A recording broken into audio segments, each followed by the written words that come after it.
You know that feeling when you wake up to the sound of birds, maybe the drip of a coffee maker, and for a split second, everything feels right? Well, my mornings in Pinewood Estates started with the growl of 2024 Ford Explorer tearing across my front lawn like it was auditioning for a monster truck rally. Behind the wheel was Linda Harper, our HOA president, the kind of woman who treats neighborhood rules like her personal 10 commandments in my yard like her private shortcut. I'm Jake Miller, just a guy who likes his coffee black and his lawn pristine.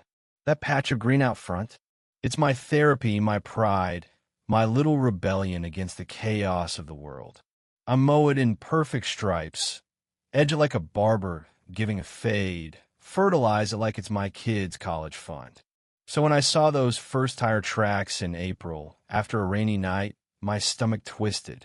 Two ugly ruts, pressed into the damp soil like some jerk had taken a joyride through my sanctuary. I figured it was a one-off, maybe a delivery guy got lost, or some kid showing off.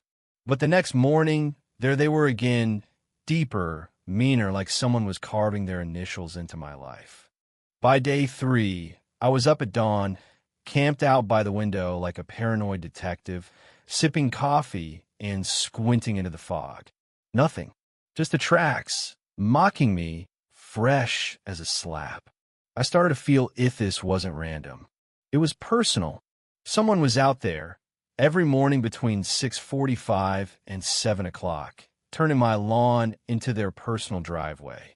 I asked my neighbor, Tom, a quiet guy who walks his beagle at sunrise, if he'd seen anything. "Nah, Jake," he said, scratching his head, "but I've noticed those ruts. Looks deliberate. Deliberate." That word stuck in my craw, gnawing at me as I stared at the shredded grass. I couldn't keep playing Suburban Sherlock without backup, so I ordered a cheap security camera off the internet, $1.49, motion activated, the kind they advertise at 2 a.m. I set it up by the mailbox, angled to catch the crime scene, and waited. That night, I barely slept, imagining the footage I pull up. A delivery truck? A teenager? Some drunk neighbor? When I checked the app the next morning, my jaw hit the floor. There, in grainy night vision, was Linda Harper's shiny Ford Explorer rolling over my grass like she owned it. Sunglasses perched on her nose, one hand on the wheel. Sipping from a to-go cup, she had this smirk like she was daring the world to call her out. Linda Harper, the queen of Pinewood Estates, the woman who'd fined me $75 last year for leaving my trash can out an hour too long, was treating my lawn like her personal express lane. I sat there, coffee going cold, replaying the clip. The audacity of it burned. Linda wasn't just cutting through my yard. She was spitting in the face of everything I cared about. This wasn't about grass Anna Maria, it was about power, about her thinking she could do whatever she wanted because she ran the HOA like her own little empire. I've lived here 5 years, kept my head down, paid my dues, but Linda? She thrived on control, handing out violation notices like candy, lecturing us about mailbox heights and hedge trims while her clique of loyalists nodded along. And now, here she was caught red-handed, grinning like a cat who ate the canary. I tried the civil route first. Call it optimism or stupidity, but I thought maybe, just maybe, I could reason with her. At the next HOA cleanup day, I spotted her strutting around with her clipboard, barking orders like a drill sergeant in pearls. I waited till she was alone, raking leaves by the community sign, and approached. "Linda," I said, keeping my voice steady, "we need to talk about my lawn. Someone's been driving over it every morning, tearing it up. I've got footage eats your Explorer." For a second, her eyes flickered like she'd been caught. Then she laughed, this high, fake chuckle that made my skin crawl. "Jake, honey," she said, tilting her head, "it's just grass. It grows back. You sure it's not some delivery guy?" I clenched my fists, forcing a smile. "It's you, Linda. Every morning, 6:50 sharp. I've got the videos." Her smile didn't budge, but her eyes went cold. "I'm the HOA president," she said, voice low. I drive through this neighborhood all the time. Be careful throwing around accusations. You might not like how this plays out." She turned and walked off, leaving me standing there, rake in hand, feeling like I'd just been slapped. That's when it hit me. Linda wasn't just careless, she was untouchable, or so she thought. The next week, she didn't stop. If anything, she got bolder, slowing down as she drove over my lawn, glancing at my house with that same smug wave. Then the violation notices started landing in my mailbox. First one, failure to maintain lawn quality. The irony was so thick I laughed out loud. She was wrecking my yard, then fining me for it. Next came a letter about my rose bushes' unapproved landscaping elements. Then another, claiming my mailbox was visibly non-compliant. Each one signed with her loopy signature, each one a jab to make me snap. Neighbors started whispering, "Linda's got it out for you," Tom muttered one evening, walking his beagle. "She's been like this forever, picks a target, makes their life hell till they cave." I nodded, but inside I was done caving. I could have gone nuclear march to her house, screamed at her face, maybe slashed her tires in the dead of night. But that's what she wanted.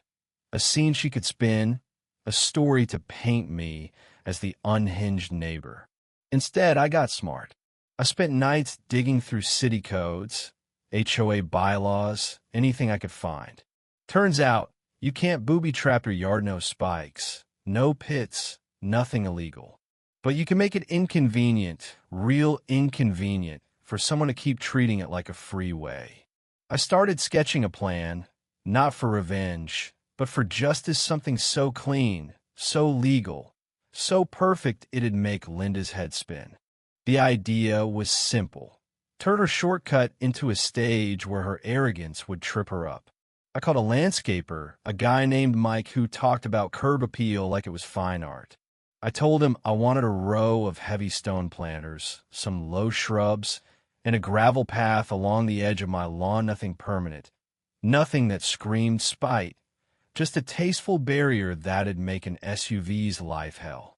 Mike grinned when I mentioned the SUV part. "Got a neighbor problem?" "Huh," he said. I just nodded. "Let's make it look good." I ordered 6 big planters, terracotta style, filled with purple salvia and boxwood shrubs, classy, not flashy.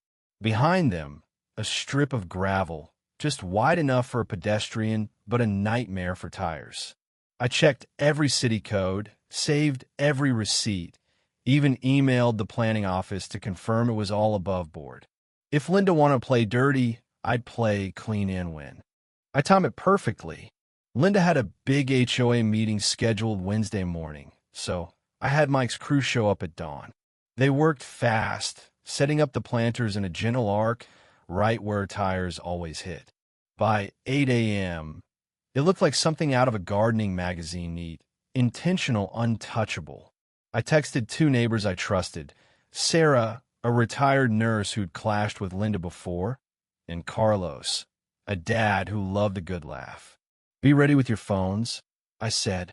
"Show's about to start." Sarah sent back a winking emoji. Carlos just wrote, "Can't wait." That afternoon, my camera app pinged motion detected.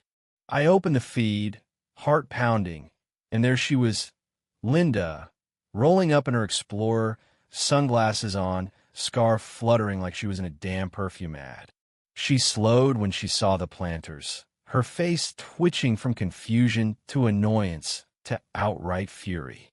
She inched forward, trying to squeeze through, but the gravel crunched under her tires, and her bumper grazed a planter with a sickening scrape. I swear I heard her curse from across the street. Neighbors started appearing, Sarah on her porch. Phone up, Carlos leaning against his car, grinning like a kid at a circus. Old Mr. Jenkins from down the block even shuffled out in his slippers, shaking his head like he'd waited years for this. Linda tried to muscle through, backing up, swinging wide, but the planters held firm and the gravel made her tires slip. She finally parked half on the curb, half in the street, looking ridiculous, and got out, heels clicking as she stormed up my path. I stepped onto the porch, arms crossed, calm as a summer breeze. "What the hell is this, Jake?" she snapped, pointing at the planters like they'd insulted her personally. "Just sprucing up the place," I said, smiling.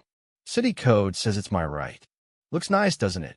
Her mouth opened, then closed like a fish gasping for air.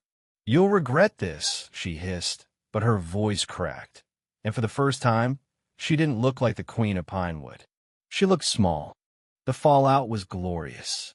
By evening, Carlos's video of Linda's flailing explorer was on the neighborhood Facebook group, captioned, "HOA royalty meets planter justice." Comments poured in, laughing emojis, popcorn gifs, even a meme with Linda's face photoshopped onto a monster truck.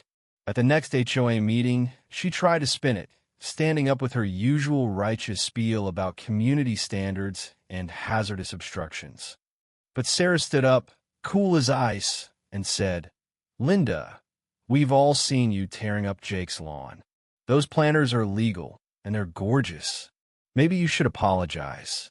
The room erupted actual laughter, loud and free. Linda's face went red, her clipboard trembling. For once, she had no comeback. She didn't stop there, though. A week later, I got a cease and desist letter from her lawyer, claiming I'd defamed her and obstructed easements. I laughed so hard I nearly cried. Defamation? The videos were hers, unedited. Easements? My planters were on my property, confirmed by the city. She dragged me to small claims court, strutting in like she'd already won. I brought my arsenal videos, receipts, code printouts, even the memes for kicks. When I played the clip of her explorer scraping the planter, then showed her violation notices fining me for her damage, the judge actually snorted. "Case dismissed," he said, and ordered her to pay my fees. She walked out, heels clicking softer now, her lawyer trailing like a scolded puppy. The neighborhood changed after that. Linda resigned from the HOA, claiming family priorities, but we all knew the truth. Her Explorer stayed parked in her driveway, and she started walking to the mailbox, head down, avoiding eye contact. My lawn healed, the planters bloomed, and neighbors started stopping by to chat, to thank me, to say, "Jake, you're a legend." One day, a new couple moving in down the street introduced themselves. "You're the guy who took down Linda, right?" the wife asked, grinning. I just shrugged, but inside, I felt a quiet pride, not just for the lawn, but for proving you don't need to scream to win. Looking back, it wasn't about the grass, not really. It was about standing up to someone who thought they could bully their way through life, who thought rules only applied to the rest of us. Linda's arrogance was her downfall. She pushed too far, smirked too loud, and didn't see the trap until it snapped. If you got a Linda in your Lithian HOA tyrant, a boss, a neighbor who thinks they're untouchable, then shout. Don't swing. Just be patient, gather your evidence, and let their own ego do the rest. My planters? They're still out there, blooming bright, a reminder that sometimes the sharpest weapon is a little creativity and a lot of calm. So, tell me, have you ever had to deal with someone like Linda? Drop your story in the comments. Let's trade battle scars. Did you outsmart them, or are you still plotting your move? And if you like this tale of suburban justice, hit that subscribe button, trust me. There's always another HOA drama waiting around the corner.